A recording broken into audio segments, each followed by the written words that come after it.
Hello, my name is Mary Miele. I am a tutor, a teacher, a parent, and the founder of Evolved Education Company. We are a full-service tutoring and advisement company for all of your educational solutions. On this podcast, we'll explore ideas, techniques, and resources that you can use to support your school-aged child to conquer any learning issue. I'm so glad you're here.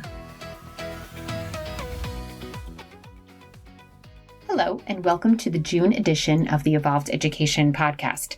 We're going to do things a little bit differently this month in that I am not going to have a guest on. We are going to release the narration of the first part of the book that I just published called Disability or Ability, actually. And the cover is worth looking at because it really kind of explains the whole entire concept. But if you haven't already picked up your copy, if you haven't already really engaged with it, I want to explain a little bit of it before we dive into the tape of that first part. So ability is my vision for a paradigm for special education. I started to wonder, what if when we received a diagnosis for our child, we believe in the abilities that diagnosis provides?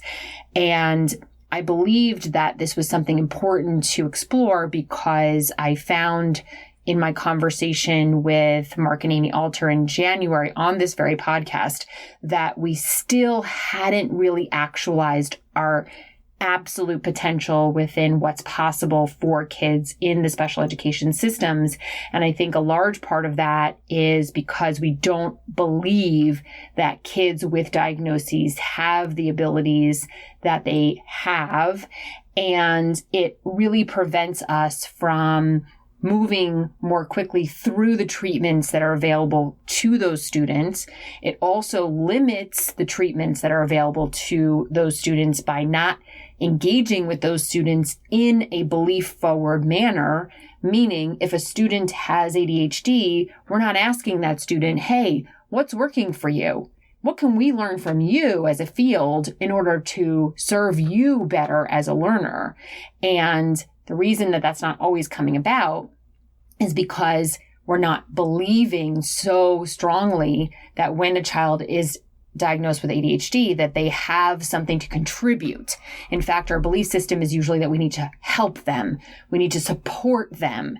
And I'm just simply giving you a different way of thinking about this to say, what if it wasn't that? What if it's that the student with the ADHD is here to show us a way forward, is here to tell us how to do something? What about if a student has autism? Do we need them to assimilate into our world and have the skills and everything that needs to happen in our world? Yes. Also, what do they have to offer with their brains that will allow us into the way they are also thinking about and really actualizing in their learning lives? So it's so interesting to explore this notion. And in the book, I get into a little bit more detail as to what's possible and just that once we start to believe things, we really can find evidence of it to happen. So I hope you do get to pick up a copy. I'm doing some book talks. If you want me to have your group in to talk a little bit more about this book, I'm so happy to do so. And I hope it does cause lots and lots of kids with special needs to begin to think about themselves as having amazing abilities. And I'm looking forward to learning what they can accomplish with this paradigm that's presented here. So without further ado, I am going to go ahead and present the narration of the section of the book called Existing Paradigms. This is the first couple of pages of the book. And if you're interested in reading more after that, you can go over to Amazon and there you will find a print copy of the book as well as Kindle. And eventually, hopefully by the time this is being dropped or just thereafter, we will have an Audible version as well. I hope you enjoy. Have a great month. I'll see you in July. Existing paradigms. Let's say your child is diagnosed with ADHD, autism, dyslexia, slow processing speed, language disorder, or otherwise. What feelings will you have upon hearing this news? Will you feel happy, excited, or hopeful? Or will you feel sad, disappointed, and overwhelmed?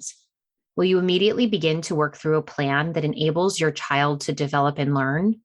Or will you mourn the child you wish to have and or only half-heartedly follow the recommendations provided by the neuropsychologist? When you receive the diagnosis, do you view it as an ability or as a disability? If you answer the latter, I am writing this book for you. If you answered the former, you are simply going to love what comes next. My purpose in writing this book is to frame our modern understanding of people with learning disabilities as able learners. A person with ADHD can focus, can regulate, can attend the top school you always dreamed about. Similarly, a student with dyslexia can learn to read, spell, and write. The term disability, when it is applied to learning, is an antiquated mindset.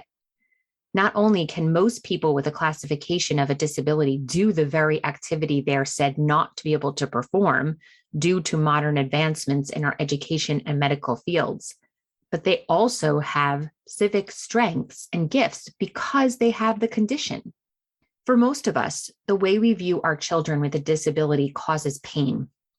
I see it every day in how students feel when they have a learning difference, in how parents feel when they have a child with a learning disability, in how schools work so hard to support students with all of the deficits, and in how children are excluded from opportunities.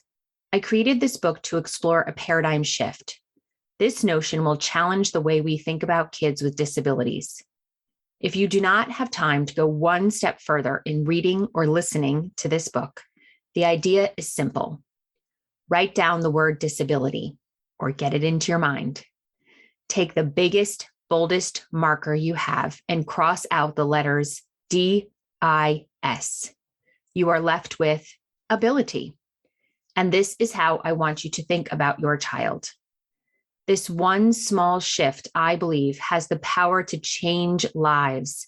It could eliminate pain, shame, fear, overwhelm, anger, sadness, marginalization, and more. It also has the power to invite love, value, innovation, learning, development, excitement, and joy. It allows students with diagnoses to get help sooner. It has the impetus for parents to move more quickly through the recommendations stated on a neuropsychological evaluation. It restructures the way we support students with diagnoses by changing the approach from a deficits-based model to a well-rounded one. However, I also understand that changing minds, while initially intriguing, involve some real work. And so in the rest of this book, I will explain some information that will help you truly believe me. If your child has a diagnosed learning disability, your child has an ability, not a disability. Thank you so much for listening to Evolved Education. If you like what you hear, please subscribe and write a review.